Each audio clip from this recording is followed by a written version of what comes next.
महाराष्ट्रातील एनएसएसच्या 14 विद्यार्थी आणि विद्यार्थिनी 26 जानेवारी रोजी राजपथावर संचलन करणार आहेत। या 7 विद्यार्थिनींचा समावेश आहे।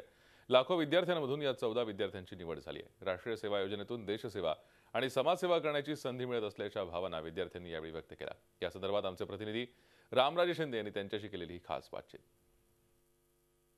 एनएसएस म्हणजेच की राष्ट्रीय सेवा योजना या नावातच राष्ट्राची सेवा असं लिहिण्यात आलेलं आहे।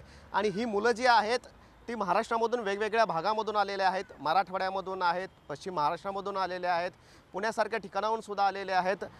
मराठवाड्यातील औरंगाबादहून आहेत मुलं, काही लातूरहून आहेत, तर गोव्यामधून सुद्धा काही विद्यार्थी या ठिकाणी आलेले आहेत। आणि राजपथावर 26 जानेवारीच्या निमित्तानं होणाऱ्या परेडमध्ये हे सहभागी झालेले आहेत। अनेक हजारो लाखो विद्यार्थ्यांमधून यांची निवड झालेली आहे। 7 मुली आणि 7 मुलं आहेत। त्यांच्याकडून जाणून घ्यावेत की त्यांचा हा अनुभव कसा आहे। खूप छान वाटत आहे सर। मला ही संधी मला फक्त एनएसएस मुळेच भेटली आहे। एनएसएस जॉईन केल्यामुळे आज मी राजपथावर तमाम लाखो मुलींचं प्रतिनिधित्व करत आहे।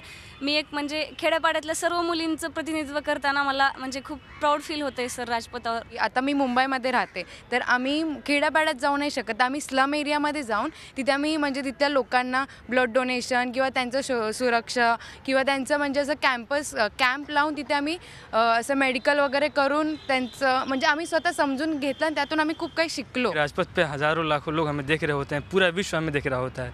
हम प्रेसिडेंट के सामने परेड करते हैं, हमारे सामने प्रधानमंत्री होते हैं, तो कुल मिलाकर सर एक बहुत वहाँ एक प्राउड की फीलिंग अपने आप हमारे हाथ जो हैं वो ऊपर स्विंग होने लगते हैं। कद में हमें एक अचानक से एक जोश आ जाता है। 26 जानेवारीला ही आमची महाराष्ट्रातली जी एकूण 14 मुलं आहेत ती 14 मुलं राजपथावर सहभागी होतील। पण संपूर्ण भारतातील 80 मुली हे राजपथावर चालताना दिसतील। सकाळी आमची परेड सुरू होईल रोजचा, आणि त्याच्यानंतर आम्ही पंतप्रधानांना भेटणार आहोत, माननीय राष्ट्रपतींना भेटणार आहोत, माननीय उपराष्ट्रपतींना भेटणार आहोत, आणि त्याचबरोबर वेगवेगळ्या महत्त्वाच्या ठिकाणी सुद्धा भेटी देणार आहोत आम्ही। धन्यवाद तुम्ही झी 24 तास बरोबर चर्चा केल्याबद्दल।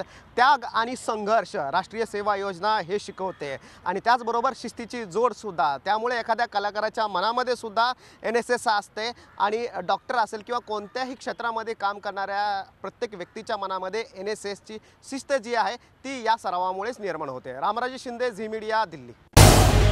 झी 24 तास रहा एक पाऊल पुढे।